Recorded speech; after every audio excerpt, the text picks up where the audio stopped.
بسم اللہ الرحمن الرحیم وبہ نستعین انہ خیر ناصر ومعین وصلی اللہ علی محمد وآلہ الطاہرین۔ الحمدللہ ہماری گفتگو بدایت الحکمت کے مرحلہ سادسہ میں ہے۔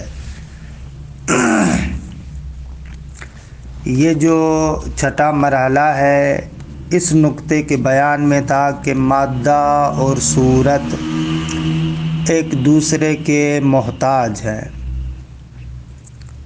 مرحوم علامہ نے دو بیانات ذکر فرمائے، ایک اجمالی بیان کیونکہ دونوں کے درمیان ترکیب حقیقی ہے، اور جہاں پر بھی ترکیب حقیقی ہو وہاں پر اجزاء ایک دوسرے کے محتاج ہوتے ہیں۔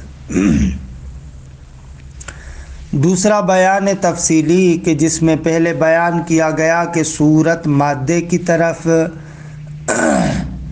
کس اعتبار سے محتاج ہے، کہ عرض ہوا تعین نوعی اور تشخص فردی کے لحاظ سے۔ پھر بیان ہوا کہ مادہ صورت کی طرف کیسے محتاج ہے، تو عرض ہوا کہ صورت مادے کے لیے شریکۃ العلت ہے، اور اس شریکۃ العلت کی بھی وضاحت کی۔ مرحوم علامہ فصل کی آخر میں دو اعتراضات اور ان کے جواب کو ذکر فرماتے ہیں۔ اچھا، ان اشکالات کو سمجھنے سے پہلے مقدمتاً ایک آدھ بات کو ضرور سن لیں۔ انشاءاللہ اپنے مقام پر ہم بحث کریں گے کہ واحد کی مختلف اقسام ہیں۔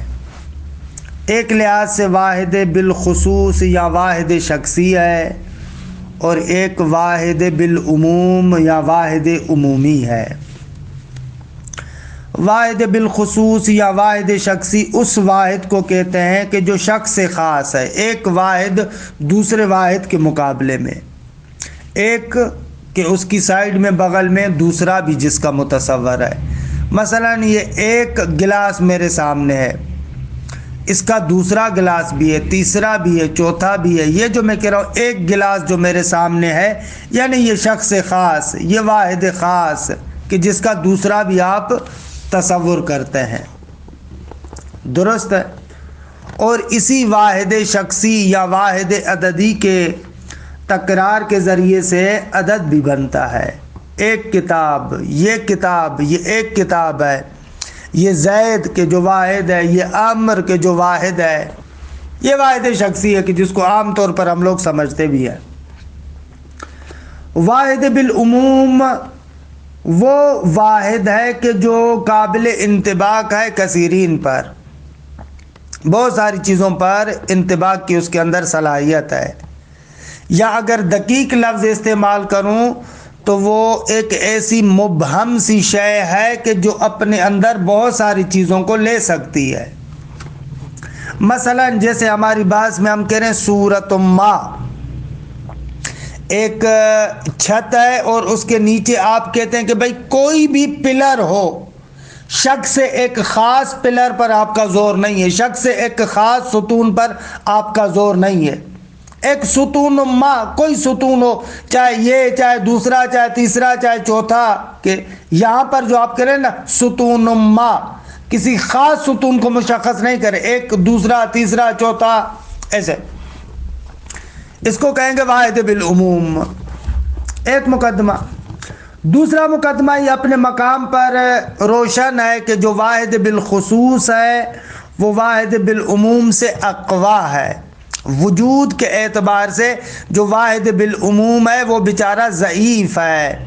سورۃ ما مثلا یہ ضعیف ہے بالنسبہ اس وجود کے کہ جو وجود مشخص ہے، واحد بالشخص ہے۔ یہ دوسرا نقطہ۔ تیسرا نقطہ یہ ہے کہ آغا جان علت کو معلول سے اقویٰ ہونا چاہیے۔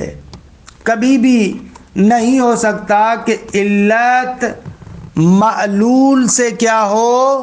ضعیف ہو، نہ نہیں ہو سکتا۔ اگر یہ چند مقدمات روشن ہو گئے تو اب مستشکل اعتراض ایسے کرتا ہے کہ آقا جتنے بھی فلاسفہ ہیں وہ کہتے ہیں کہ حیولا اور مادہ اولا واحد بالعدد ہے، واحد بالعموم نہیں ہے، یعنی پورے عالم مادہ کو اٹھا کر دیکھیں، اس تمام عالم مادہ کے اندر ایک حیولا ہے، حیولا واحد بشخص ہے، ایک ہی حیولا ہے۔ ایسے نہیں ہے کہ عالم مادہ کے اندر متعدد اور متکثر حیولا ہوں، نہ ایک ہی حیولا ہے۔ اور اس مطلب کی دلیل بھی روشن ہے، کیونکہ حیولا کو اپنی ذات کے اعتبار سے دیکھا جائے تو حیولا بیچارہ قوہ محض ہے، قوہ محض کے علاوہ اس کے اندر اور کوئی حقیقت نہیں ہے، یعنی صرف القوہ ہے، قوہ محض ہے۔ اور ہم لوگ پہلے پڑھ چکے ہیں کہ صرف الشیء لا یتصنع ولا یتکرر، اگر صرف قوہ ہے اور اس کے اندر کوئی ملاوٹ نہیں ہے، کوئی خلیط نہیں ہے اس کی حقیقت میں، تو پھر اس میں تکسر نہیں آ سکتا۔ لہذا حیولہ عالم مادہ ایک واحد شخصی ہے۔ اچھا، بس حیولہ واحد شخصی ہے۔ دوسری جانب سے آپ نے کیا کہا کہ حیولہ اور مادہ صورت ما پر موقوف ہے۔ خوب ظاہر سی بات ہے کہ یہ جو صورت ما شریکت العلت ہے، یہ صورت ما واحد بالعموم ہے، واحد بالشخص نہیں ہے۔ خوب حیولہ کیا ہوا؟ واحد بالشخص۔ صورت ما واحد بالنوع، واحد عمومی۔ اور صورت ما شریکت العلت ہے حیولہ کے لیے۔ اور تیسرا مقدمہ جو ہم نے عرض کیا تھا کہ نہیں ہو سکتا کہ علت معلول سے ضعیف ہو۔ بھائی ایک طرف سے آپ صورت کو شریکت العلت قرار دیتے، حیولہ کے علت کے درجے میں لے کر آتے، دوسری جانب سے آپ کہتے ہیں کہ یہ جو واحد بالعموم ہے، یعنی صورت ما، یہ علت کی حیثیت بھی رکھتی ہے حیولہ کے لیے۔ خب یہ دونوں باتیں تو جمع نہیں ہو سکتی۔ کیسے ہو سکتا ہے کہ ایک شے کسی شے کے لیے علت کے درجے پر ہو لیکن وجود میں معلول سے ضعیف تر ہو؟ خب یہ تو نہیں ہو سکتا۔ یہ پہلا اشکال۔ دوسرا اشکال بھی تقریباً اسی کا ادامہ ہے۔ دوسرا اشکال یہ ہے کہ اشکال کرنے والا کہہ رہا ہے کہ ولو بھائی سلمنا مان لیا۔ پہلے اشکال سے ہم چشم پوشی کرتے ہیں، مادہ صورت ما کا محتاج ہے۔ اس اشکال سے چلیں 2 منٹ کے لیے آنکھیں بند کر لیں کہ کیسے ہو سکتا ہے کہ ایک شے جو علت کے درجے میں ہے وہ وجوداً ضعیف و معلول سے۔ چلیں اسے 1 منٹ کے لیے چشم پوشی کریں۔ دوسرا اشکال یہ ہے کہ بابا صورت مادے کے لیے شریکت العلت ہے، علت تامہ کے اجزاء میں سے ایک جز ہے۔ حد اقل شرط تو آپ نے قرار دیا نا صورت کو۔ اچھا، جب صورت کو آپ شرط کی حد تک قرار دیتے ہیں تو اگر ایک معلول کی علت تامہ ختم ہو جائے، یعنی کوئی بھی ایک جز علت تامہ کا اگر ختم ہو جائے تو ظاہر سی بات ہے کہ معلول نابود ہو جائے گا۔ ہم نے پہلے عرض کیا تھا وجوب و امکان والے مرحلے میں کہ جو امکان و وجوب کے بارے میں مرحلہ تھا مواد ثلاثہ کا، وہاں پر ذکر کیا تھا یہ نقطہ کہ معلول علت کا محتاج ہے حدوثاً و بقاءً۔ خوب علت تامہ کا محتاج ہے۔ اگر علت تامہ بقول ایرانیوں کے بہم بخورے ختم ہو جائے، اس کا کوئی ایک جز بھی اگر ختم ہو جائے تو معلول ختم ہو جائے گا۔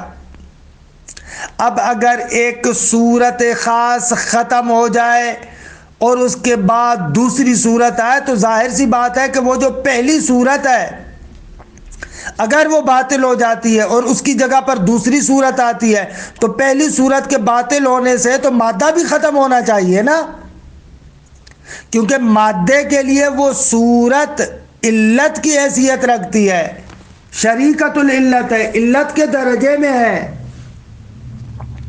اب یہاں پر آپ عرفی طریقے سے تو تصور نہیں کر سکتے کہ آپ کہیں کہ نہ بابا ہم نے تو صورت ما کہا ہے، ایک صورت جائے گی تو دوسری صورت اس کی جگہ پر آئے گی۔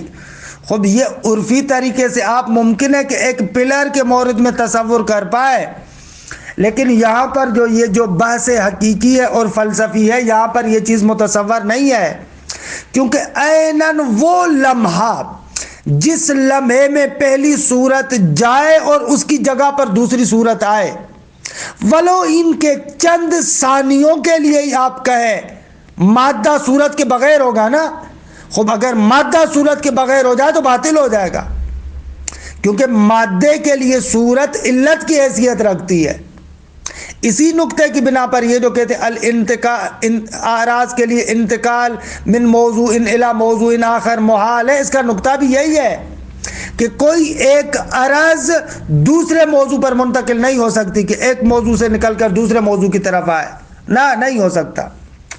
اس کا نقطہ بھی یہی بتاتے ہیں کہ وہ جو لمحہ انتقال ہے، وہ جو وقت انتقال ہے، بے شک وہ ثانیوں کی صورت میں آپ فرض کریں کہ جب ایک موضوع سے دوسرے موضوع کی طرف منتقل ہو تو وہ جو ایک ثانیہ بھی آپ تصور کریں نا، جب ایک سے نکل چکا ہے اور ابھی تک دوسرے تک نہیں پہنچا تو اس جگہ پر آپ کو فرض کرنا پڑے گا کہ عرض موضوع کے بغیر ہو، اور یہ نہیں ہو سکتا۔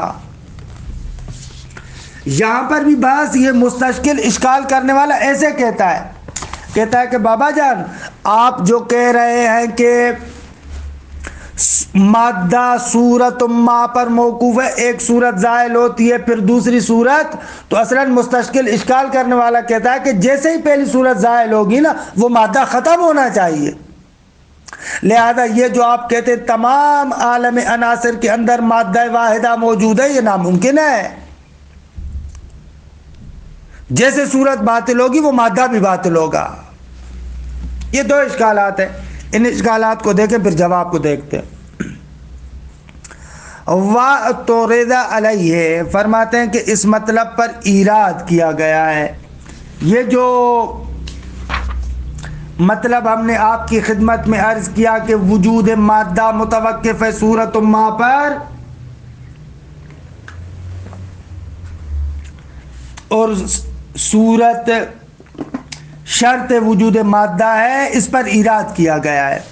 وَاعْتُرِضَ عَلَيْهِ، اس پر ایراد کیا گیا ہے، کس بات پر؟ اس بات پر کہ وجود مادہ متوقف ہے صورت پر۔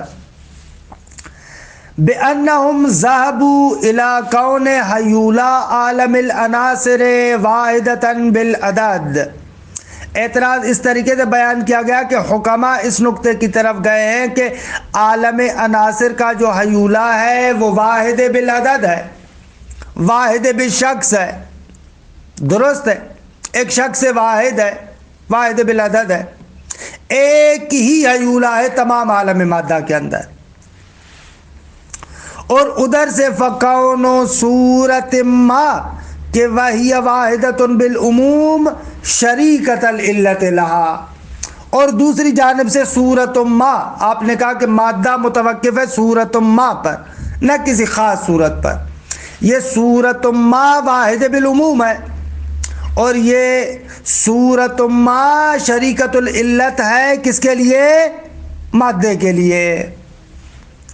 بِأَنَّهُمْ ذَهَبُوا إِلَىٰ كَوْنِ حَيُولَا عَالَمِ الْعَنَاصِرِ وَاحِدَةً بِالْعَدَدِ فَكَوْنُ صُورَةٍ مَا شَرِيكَةَ الْعِلَّةِ لَهَا يُوجِبُ كَوْنَ الْوَاحِدِ بِالْعُمُومِ عِلَّةً لِلْوَاحِدِ بِالْعَدَدِ، یہ سبب بنتا ہے کہ واحد بالعموم علت و واحد بالعدد کے لیے، حال آکے وَهُوَ أَقْوَى وُجُودًا مِنَ الْوَاحِدِ بِالْعُمُومِ، جبکہ واحد بالعدد واحد بالعموم سے اقوا ہے وجوداً، مَعَ أَنَّ الْعِلَّةَ يَجِبُ أَن تَكُونَ أَقْوَى مِن مَعْلُولِهَا۔ آغا جان یہ قانون تو ہم پڑھ چکے ہیں کہ علت کو معلول سے وجود کے اعتبار سے قوی ہونا چاہیے، تو آپ یہاں پر کیسے کہہ رہے ہیں؟ یہ پہلا اشکال۔ وَلَوْ أَغْمَضْنَا مِنْ ذَلِكَ، چلے ہم اس اشکال سے چشم پوشی کر لیں. فلا ریب ان تبدل الصور یستوجب بطلان صورت سابقہ. آغا جیسے ہی صورت تبدیل ہوتی ہے، یہ صورت کا تبدیل ہونا مستوجب ہے، موجب ہے، سبب بنتا ہے کہ پہلے والی صورت باطل ہو جائے. مثلا جیسے پانی ہے وہ بخار بنتا ہے تو اس سے پہلے والی جو صورت ہے مائیہ ہے وہ باطل ہو جاتی ہے، اس کی جگہ پر صورت بخاریہ آ جاتی ہے. ان تبدل الصور یستوجب بطلان صورت سابقہ و تحقق اللاحقہ فی محلہا. صورتوں کا تبدیل ہونا مستوجب ہے، موجب ہے اس بات کا کہ پہلی صورت باطل ہو جائے اور اس کی جگہ پر اور اس کے محل پر بعد والی صورت آ جائے. اگر پانی بخار بنتا ہے تو صورت مائیہ پانی ختم ہو جائے گا، اس کی جگہ پر بخار آئے گا. وَإِذْ فَرْضُ أَنَّ الصُّورَةَ جُزْءُ الْعِلَّةِ التَّامَّةِ لِلْمَادَّةِ وَإِذْ فُرِضَ بھی کہہ سکتے ہیں. وَإِذْ فُرِضَ اور جب کہ فرض کیا گیا کہ صورت مادے کی علت تامہ کا جز ہے، شرط ہے، پس فَبُطْلَانُهَا يُوجِبُ بُطْلَانَ الْكُلِّ. اگر ایک جز ختم ہو جائے تو یہ موجب بنے گا کہ کل یعنی علت تامہ بھی ختم ہو جائے. اگر علت تامہ اگر اس کا کوئی ایک جز بھی ختم ہو جائے گا تو علت تامہ ختم ہو جائے گی. کہ انشاءاللہ علت تامہ وغیرہ کی وضاحت تفصیل سے علت و معلول کے بعد میں جو اس کے بعد والا مرحلہ ہے وہاں پر آئے گی. وَيَبْطُلُ بِذَلِكَ الْمَادَّةُ خوب جیسے علت تامہ ختم ہوئی تو مادہ بھی باطل ہو جائے گا. فَأَخْذُ صُورَةٍ مَّا شَرِيكَةَ الْعِلَّةِ لِوُجُودِ الْمَادَّةِ يُؤَدِّي إِلَى نَفْيِ الْمَادَّةِ پس صورت ما کو شریکت العلت قرار دینا وجود مادہ کے لیے منجر ہوتا ہے اس نقطے کی طرف کہ مادے کی نفی کی جائے. خلاصہ کلام دونوں اشکالوں کا خلاصہ یہ ہوا کہ پہلے اشکال میں کہہ رہے ہیں کہ اگر صورت شریکت العلت و مادے کے لیے تو لازم آئے گا معلول علت سے وجوداً اقوا ہو، کیونکہ مادہ اولا واحد بالعدد ہے اور صورت واحد بالعموم ہے، اور واحد بالعدد یعنی واحد بالشخص واحد بالعموم سے کیا رکھتا ہے؟ اقوائیت رکھتا ہے. دوسرا اشکال یہ کہ صورت کیا ہے؟ شریکت العلت ہے یعنی علت تامہ کا جز ہے. خوب اگر علت تامہ کا ایک جز ختم ہو جائے تو علت تامہ ختم ہو جاتی ہے. علت تامہ ختم ہو جائے تو معلول کو ختم ہونا چاہیے. پس اگر صورت باطل ہو جائے تو علت تامہ ہونا ختم ہو جائے گا. علت تامہ ہونا ختم ہو گیا تو نتیجہ اس کا یہ نکلے گا کہ مادہ بھی ختم ہونا چاہیے، حالانکہ آپ ایسے نہیں کہتے. والجواب مرحوم علامہ یہاں پر ایک جواب دیتے ہیں اور ایک جواب انہوں نے نہایہ کے اندر ذکر کیا ہے. نہایہ کے اندر مرحوم علامہ نے جو جواب ذکر کیا ہے وہ یہ ہے کہ مادے کی علت ایجادی اور علت حقیقی وہی عقل مفارق ہے، جوہر مفارق ہے. خب یہ صورت اصلاً علیت کی حیثیت نہیں رکھتی. درست ہے، صورت اصلاً علیت کی حیثیت نہیں رکھتی. صورت ما کے ذریعے سے، اس معد کے ذریعے سے حقیقت میں جو علت ہے وہ عقل مجرد ہے. لہذا حقیقی علت وہ ہے کہ جو اس مادے کو باقی رکھتا ہے صورت ما کے ذریعے سے. لہذا یہ دونوں اشکالات بالکل خود بخود ختم ہو جاتے ہیں. نہایہ کے اندر مرحوم علامہ نے ایسے جواب دیا کہ اصلاً کس نے کہا کہ یہ علت حقیقی ہے؟ یہ اعداد ہے، زمینہ ساز ہے. زمینہ ساز علیت کے حکم میں نہیں ہوتا. انشاءاللہ ہم ذکر کریں گے علت اعدادی کی جب وضاحت دیں گے بعد والے مرحلے میں تو وہاں پر ذکر کریں گے کہ یہ فقط زمینہ ساز ہے نہ کہ حقیقتاً علت ہے. یہ نہایہ میں جواب دیا. بدایہ کے اندر ایک اور جواب دیتے ہیں کہ جو خوبصورت نقطہ ہے وہ یہ ہے کہ انشاءاللہ ہم لوگ مرحلہ قوت و فعل کہ جو نہایہ کا ایک مرحلہ ہے، باقاعدہ بدایہ کا ایک مرحلہ ہے مرحلہ قوت و فعل، وہاں پر ہم تفصیل کے ساتھ بیان کریں گے کہ حرکت کسے کہتے ہیں، اور اس کے علاوہ جو اور بہت سارے مباحث ہیں ان کو انشاءاللہ ہم وہاں پر ذکر کریں گے۔ لیکن اس کا لب لباب اور خلاصہ یہ ہے کہ یہ جو نظریہ ہے نا، نظریہ کون و فساد، کہ اس عالم کے اندر ایک صورت فاسد ہوتی ہے اور اس کی جگہ پر ایک اور صورت آ جاتی ہے، یہ کون و فساد والا نظریہ بالکل ایک عامیانہ اور عرفی بات ہے۔ دقت فلسفی کے اعتبار سے دیکھا جائے تو اس عالم کے اندر کون و فساد نہیں ہے، یعنی ایسے نہیں ہے کہ ایک صورت باطل ہوتی ہو اور اس کی جگہ پر پھر دوسری صورت آتی ہو، نہ عزیز من۔ ہم انشاءاللہ حرکت جوہری کو جب وہاں پر بیان کریں گے کہ تفصیلات انشاءاللہ آئیں گی، وہاں پر ذکر کریں گے کہ حرکت جوہری کی بنا پر روشن ہوگا کہ اصلاً یہاں پر مختلف صورتیں نہیں ہیں، یہ کل عالم مادہ ایک حرکت مدام میں ہے، دم بدم دم بدم، لمحہ بلمحہ لمحہ بلمحہ یہ عالم حرکت میں ہے، سیر کر رہا ہے، گزر رہا ہے۔ خب جب یہ عالم مادہ ایک حرکت مدام میں ہے تو یہاں پر اصلاً مختلف صورتیں نہیں ہیں بلکہ صورت واحدہ ہے، ایک ہی حقیقت ہے، جس ایک حقیقت کو ہم ایک دائمی حرکت میں دیکھتے ہیں اور اس کے ایک ایک مرحلے سے جداگانہ ہم صورتوں کو انتزاع کرتے ہیں، وگرنہ شیء واحد ہے، حقیقت واحد ہے۔ کہ بہرحال یہ تفصیلات حرکت کے بحث میں آئیں گی، کیونکہ حرکت کی توضیحات میں یہاں پر عرض نہیں کرنا چاہتا۔ اس جگہ پر جو مرحوم علامہ بدایہ میں جواب دے رہے ہیں وہ جواب یہ ہے کہ مختلف صور نہیں ہے، کون و فساد نہیں ہے، ایک وجود سیال ہے، ایک وجود سیال جس کے مختلف مراتب سے آپ مختلف صورتوں کو انتزاع کرتے ہیں۔ اچھا، ایک ہی وجود سیال ہے یعنی کیا؟ انشاءاللہ وضاحت بعد میں آئے گی۔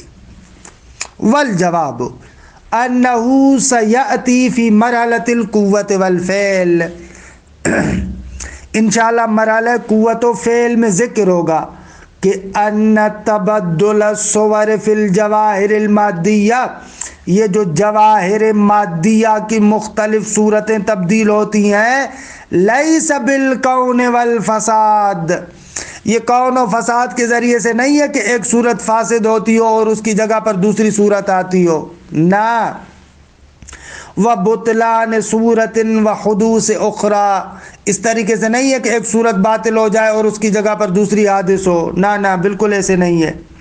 بل الصور المتبدلۃ موجودۃ بوجود واحد سیال کہ یتحرک الجوہر المادی فیہ۔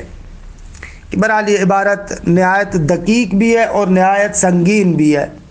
جب تک حرکت کے مباحث کو ہم نہ پڑھیں اور حرکت جوہری کے مباحث کو توضیح نہ دیں تو اس عبارت کا حق ادا نہیں ہو سکتا، اور ہم یہاں پر وہ ساری تفصیلات بیان نہیں کر سکتے۔ چند دنوں کے بعد انشاءاللہ حرکت کے بحث میں یہ بحث آئے گی، وہیں پر تفصیلات ذکر کریں گے، یہاں پر صرف ترجمہ کر رہے ہیں۔ بل الصور المتبدلۃ، بلکہ یہ جو مختلف ہونے والی صورتیں ہیں، موجودۃ بوجود واحد سیال، ایک ہی وجود واحد سیال ہے، نا آرام وجود ہے، دم بدم لمحہ بلمحہ ایک ہی وجود ہے جو چل رہا ہے۔ یتحرک الجوہر المادی فیہ، اسی ایک وجود واحد سیال کے اندر جوہر مادی سیر کر رہا ہے، کہ انشاءاللہ اس کی وضاحت بھی آگے آئے گی کہ کسی مقولے کے اندر حرکت کا مقصد کیا ہوتا ہے۔ کہ بہرحال یہ سارے مباحث آئندہ مرحلے پر موقوف ہیں۔ وَكُلُّ وَاحِدٍ مِّنْهَا حَدٌّ مِّنْ حُدُودِ هَذِهِ الْحَرَكَةِ الْجَوْهَرِيَّةِ، اور یہ جو مختلف آپ صور دیکھتے ہیں ان میں سے ہر ایک اس ایک ہی حرکت جوہریہ کے حدود میں سے ایک ایک حد ہے۔ فَهِيَ مَوْجُودَةٌ مُتَّصِلَةٌ وَاحِدَةٌ بِالْخُصُوصِ، لہذا کائنات کے اندر یہ جو صورت ہے یہ بھی واحد شخصی ہے، واحد عددی ہے، ایک ہی صورت ہے، نہ کہ وحدت عمومی مختلف صورت ما میں مختلف صورتیں ہوں، نہ ایک ہی صورت ہے لیکن دم بدم میں سے ظاہر ہو رہی ہے، ایک ہی وجود سیال ہے۔ کہ عرض کیا کہ اس کی وضاحت ہے، تفصیلی وضاحت ہے کہ جو آگے چل کر ہم ذکر کریں گے، یہاں پر ذکر نہیں کر رہے۔ وَإِن كَانَتْ وَحْدَةً مُبْهَمَةً تناسب ابہام ذات المادہ، بھلے اس کو قبول کرتے ہیں کہ یہ جو ایک وجود واحد سیال ہے اس کی وحدت مبہمہ ہے، درست ہے، جیسے کہ مادہ اولیٰ کی وحدت بھی وحدت مبہمہ ہے، اس کی وحدت بھی مبہمہ ہے۔ اسی طریقے سے کہتے ہیں وَإِن كَانَتْ وَحْدَةً مُبْهَمَةً، اگرچہ یہ وجود واحد سیال کی جو وحدت خصوصی ہم کہتے ہیں وحدت مبہمہ ہے، مناسبت رکھتی ہے ذات مادہ کے ساتھ، کہ جو ذات مادہ بھی مبہمہ ہے، وہ بھی کیونکہ قوت محض ہے، خوب اس کی وحدت بھی وحدت مبہمہ ہے۔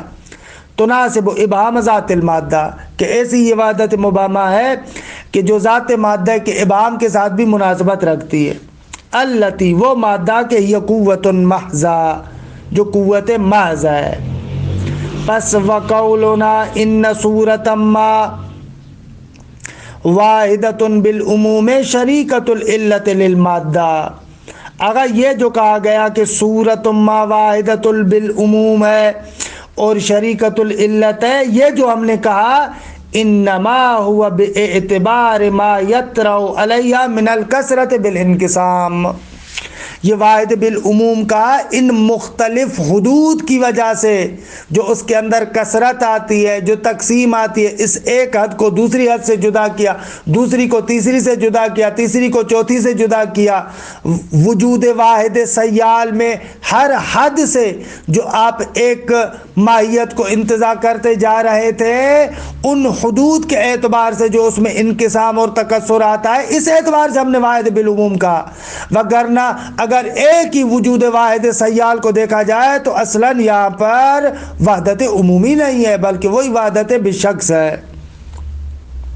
وقولنا ان صورت ما واحدۃ بالعموم شریکۃ العلت للمادہ انما ہوا، یہ ہمارا جملہ فقط اور فقط باعتبار ما یطرأ علیہ من الکثرۃ بالانقسام، اس کثرت کی وجہ سے کہ جو انقسام کی وجہ سے، حدود کی وجہ سے اس پر عارض ہوتی ہے، طاری ہوتی ہے۔ وگرنہ حقیقت کے اعتبار سے دیکھا جائے تو یہ واحد بے شخص ہے۔ کہ الحمدللہ اس طریقے سے یہ جو 7ویں فصل ہے ہماری وہ تمام ہو جاتی ہے، کہ انشاءاللہ خداوند منان کے فضل و کرم سے بعد والی جو 8ویں فصل ہے اس کو کل ذکر کریں گے۔ وصلی اللہ علی محمد و آل بیتہ الطیبین الطاہرین۔